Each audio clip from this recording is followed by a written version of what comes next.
रिश्वत के आरोपी एमएलए जयकृष्ण पटेल विधानसभा में हुए पेश। चार्जशीट तैयार, क्या जाएगी विधायकी? 10 crore demand, BAP MLA Jaikrishna Patel पर कसा एसीबी का शिकंजा। एसीबी ने दिए सबूत, घिर गए पटेल। 2.5 करोड़ की डील, सियासत में भूचाल। राजस्थान की राजनीति में आज फिर से हलचल मची हुई है।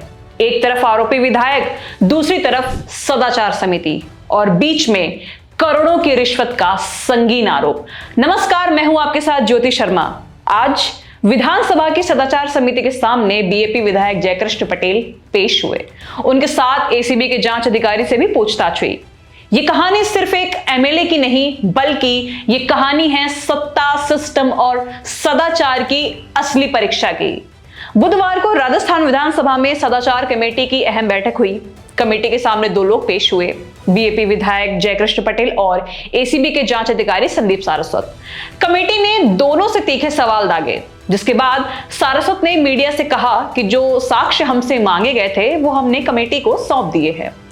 जांच अधिकारी ने आगे बताया कि अब तक 2 आरोपी गिरफ्तार हो चुके हैं। इस मामले में चार्जशीट अब अगले हफ्ते पेश की जाएगी। वहीं पटेल अपने बचाव के लिए कानूनी प्रक्रिया का हवाला दे रहे हैं।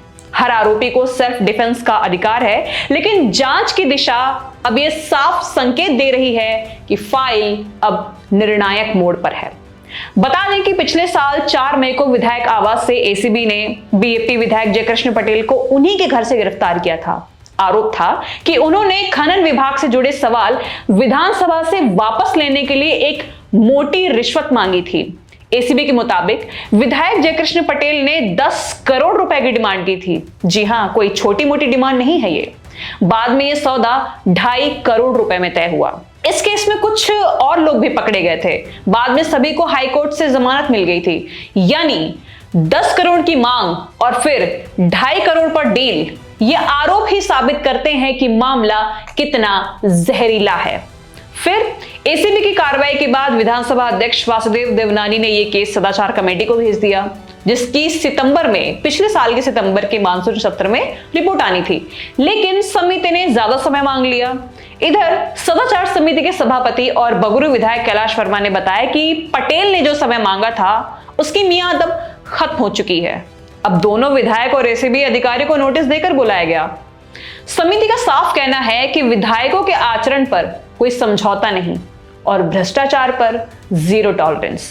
अब आपको हम वो सवाल बताते हैं जिन्हें वापस लेने के एवज में विधायक साहब ने 10 करोड़ की रिश्वत मांगी थी।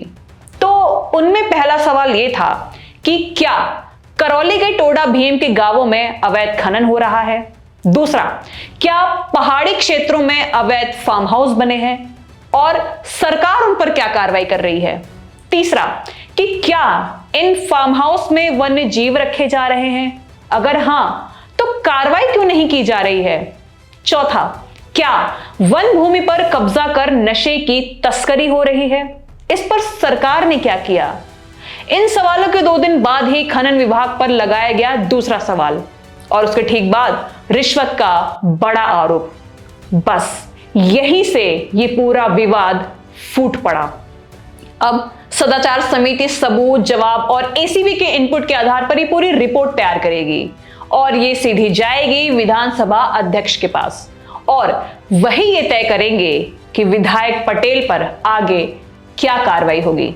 ऐसे में साफ है कि ये केस सिर्फ रिश्वत का नहीं है, ये केस है सदाचार बनाम सत्ता के दुरुपयोग का। क्योंकि अगर एमएलए ही रिश्वत लेने लगेंगे तो जनता के काम कैसे होंगे?